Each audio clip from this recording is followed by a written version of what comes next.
tema diskusi kita pada webinar hari ini adalah menilik kembali bapakan sejarah Indonesia yang sangat penting, khususnya dalam hubungan dengan Belanda. Hari ini kita berdiskusi tentang sejarah Indonesia-Belanda yang terjadi 75 tahun yang lalu, 4 generasi di belakang kita. Sejarah adalah elemen yang penting bagi pengembangan semangat kebangsaan. Sejarah seperti kaca spion, dengan sekali-sekali kita menengok ke belakang, dia memandu perjalanan kita ke depan. Karena itu penting untuk kita memelihara narasi sejarah kita yang benar atau mendekati kebenaran.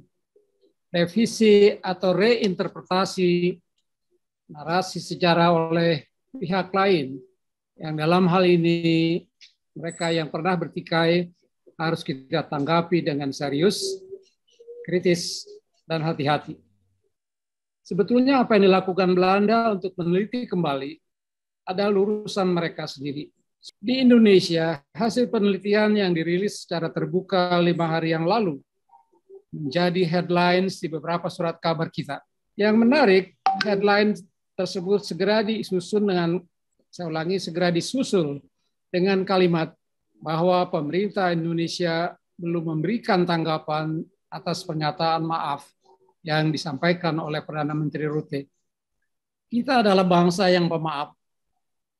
We forgive, but not forget. Lalu apa sih sulitnya menanggapi permintaan maaf pemerintah Belanda? Bahkan sudah hari kelima kita juga belum mendengar respon pemerintah atas permintaan maaf tersebut. Hal ini menimbulkan spekulasi bahwa webinar kita hari ini dimotivasi oleh pernyataan Perdana Menteri Belanda Mark Rutte. Spekulasi itu tidak benar karena komunitas sejarah di Indonesia mengikuti dari dekat proses penelitian sejarah yang terjadi di Belanda dan bersiap respon hasil penelitian tersebut. Webinar yang disponsori bersama oleh Pusat Studi Kebangsaan Indonesia dari Universitas Prasetya Mulia dan Forum Studi Diplomasi merupakan respon akademik terhadap laporan tim peneliti Belanda. Memperhatikan agenda dan pilihan waktu serta objek bahasan, dengan pengeluaran sebesar itu bukan tidak mungkin penelitian dibatasi oleh term of reference, TOR, yang membuat tim peneliti kurang independen. Nanti saya akan urai alasan dari konstatasi saya. Pertama, pembatasan mengenai mengapa penelitian yang berjudul dekolonisasi dibatasi hanya pada periode 1945-1950.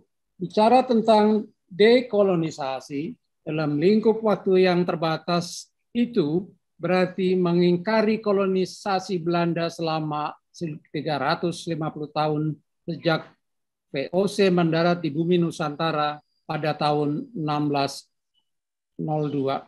Ingat, kolonisasi yang panjang berarti mengingkari tanggung jawab moral, politik, dan hukum atas tindakan mereka sebagai colonial power.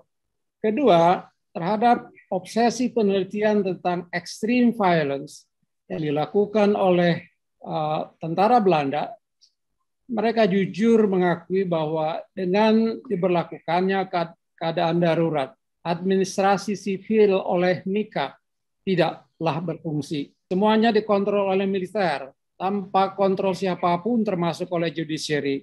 Dengan direstui atau dikondon oleh pemerintah pusat di Belanda, extreme violence menjurus pada impunity dan membuat extreme violence menjadi lebih besar dan meluas. Hal ini melemahkan argumentasi lama bahwa serbuan bersenjata pada 1947 dan 1948 bukanlah aksi polisional. Sejatinya memang agresi militer. Penelitian juga menyebut apa yang terjadi di Indonesia pada periode 45-50 adalah perang, war, bukan armed conflict. Ketiga, soal legalitas perang yang dilancarkan Belanda terhadap Indonesia. Dalam wawancara setelah presentasi di Den Haag, pada hari Kamis yang lalu, ada wartawan yang bertanya, was the war that the Dutch committed in Indonesia illegal? Dengan ketus, anggota tim peneliti menyampingkan pertanyaan itu. It is irrelevant. Apakah masalah legalitas perang yang dilancarkan Belanda tidak penting? Atau karena tor penelitian memang membatasi mereka untuk tidak meneliti isu itu? Tidak heran kalau hasil penelitian menyamakan tanggung jawab negara agresor dengan Indonesia yang melakukan self-defense. Apapun alasannya, tindakan agresi adalah illegal dan self-defense memang diperbolehkan. Belanda adalah negara yang menjadi anggota PBB sejak awalnya, mulai tahun 1945. Menurut piagam PBB, bahwa perang atau the use of force itu dilarang, forbidden, kecuali untuk self-defense.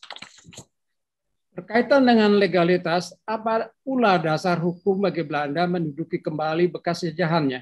Apakah dengan Jepang menyerah kepada sekutu, lalu sekutu memberikan hak pada Belanda untuk menduduki kembali dengan menggunakan kekuatan senjata? Pada pihak lain, piagam PBB memuat prinsip penentuan nasib sendiri, principle of self-determination. Dan berdasarkan prinsip itu, para pendiri bangsa memutuskan melalui proklamasi membentuk negara Indonesia Merdeka, memiliki wilayah, rakyat, dan pemerintah. Keempat, ada hal-hal yang kita dapat hargai dari penelitian tersebut, terutama pengakuan yang jujur, tindakan kekerasan, extreme violence yang dilakukan oleh tentara Belanda, dilakukan secara sistematik, berskala besar, dan dikondol, direstui oleh pemerintah Belanda, politisi, dan masyarakat Belanda. Mengapa segala tindakan seperti torture, penahanan, penghilangan nyawa, pemboman kampung dengan senjata artileri besar, dan impunity yang dilakukan secara sistematik tidak dikualifikasikan sebagai pelanggaran berat HAM? Banyak hal dari proses dan hasil penelitian itu yang perlu dikritisi juga oleh para pembicara nanti. Terakhir, mengenai permintaan maaf Belanda terhadap Indonesia. Sudah 3 kali, seperti disampaikan oleh moderator tadi, Belanda menyampaikan permintaan maafnya. Pertama oleh Menlu Bernard Bot dalam kunjungannya ke Indonesia 15-17 Agustus 2005. Atas nama pemerintah Belanda, beliau mengatakan, for moral and political reasons, we recognize Indonesia's independence as of the 17th of August 1945. Dan meminta maaf atas jatuhnya korban yang besar dari pihak Indonesia. Apa yang tidak disebut dalam pernyataan itu? Tidak ada pernyataan hukum. Tadi dikatakan hanya for moral and political reason, tapi tidak for legal reason. Mengapa? Karena kalau secara hukum Belanda mengakui kemerdekaan Indonesia dimulai sejak 17 Agustus 1945, maka konsekuensinya Belanda bertanggung jawab hukum atas segala hal yang terjadi dengan agresi militer Belanda. Permintaan maaf yang kedua oleh Raja Willem. Saya ulangi, Raja Willem Alexander pada kunjungannya ke Indonesia 10 Maret 2020 tanpa menyebut alasannya. Saya kira atas nama kemanusiaan. Permintaan maaf yang ketiga oleh Perdana Menteri Rutte minggu lalu khusus terhadap terjadinya extreme violence yang dilakukan oleh pihak Belanda. Jadi permintaan maaf itu semua bersifat sepotong-sepotong, incremental, dan tidak menjawab keseluruhan bencana yang diakibatkan oleh penjajahan atau kolonisasi Belanda selama 350 tahun di bumi Nusantara.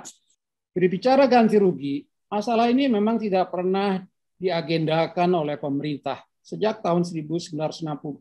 Indonesia adalah satu-satunya negara yang dijajah yang tidak menuntut ganti rugi, tetapi sebaliknya membayar kompensasi atau ganti rugi kepada penjajahnya. Berdasarkan perjanjian Den Haag yang dihasilkan oleh konferensi meja bundar, Indonesia diwajibkan membayar 4,3 miliar gulden kepada Belanda. Dan separuhnya dari ganti rugi itu adalah biaya operasi militer di Indonesia, termasuk extreme violence yang direstui pemerintah. Pertanyaannya, mengapa tim research Belanda tidak membahas masalah dalam agenda dekolonisasi mereka? Sebagai bangsa yang sangat legalistis, semestinya tim juga membahas apakah pembayaran ganti rugi atau jumlahnya itu legal atau illegal. Perjanjian KMB dibatalkan oleh Presiden Soekarno pada Agustus 1950. Akibatnya akibatnya secara hukum menghapuskan kewajiban pembayaran kompensasi atau ganti rugi. Jadi kalau kita pandai berhitung, berbicara tentang mengganti kerugian, kita rugi besar. Kita bayar kepada Belanda sebesar 4,3 miliar gulden. Sebaliknya Belanda membayar kepada sejumlah kecil keluarga korban keganasan Westerling, Sulawesi Selatan, dan peristiwa Rawagede hanya dalam hitungan ribuan dolar. Sebagai kesimpulan, apabila Belanda tulus membuat perhitungan sebagai bagian dari how to deal with their own baggage of history, buatlah pula perhitungan yang komprehensif untuk seluruh masa 350 tahun penjajahan mereka di Indonesia. Bukan hanya untuk penggalan waktu 5 tahun, meliputi kerugian material yang demikian besar sejak masa VOC 1602, meliputi masalah kolonisasi, conquest, rasisme, dan perbudakan, yang merupakan bagian yang terpisahkan dari ideologi kolonialisme yang dikembangkan oleh Hugo Grotius. Seperti Jerman, buatlah perhitungan kerugian akibat sejumlah besar perang yang terjadi selama kolonialisme Belanda. Jangan lagi mengklaim bahwa Belanda adalah benevolent kolonialis. Kalau mau tuntas, permintaan maaf dan penyelesaiannya hendaknya tidak dilakukan sepotong-potong, partial, incremental, tapi komprehensif seperti yang dilakukan Jerman baru-baru ini. Hanya dengan demikian, strategic partnership Indonesia-Belanda dapat berjalan mulus tanpa gejolak musiman seperti yang dihadapi sekarang ini.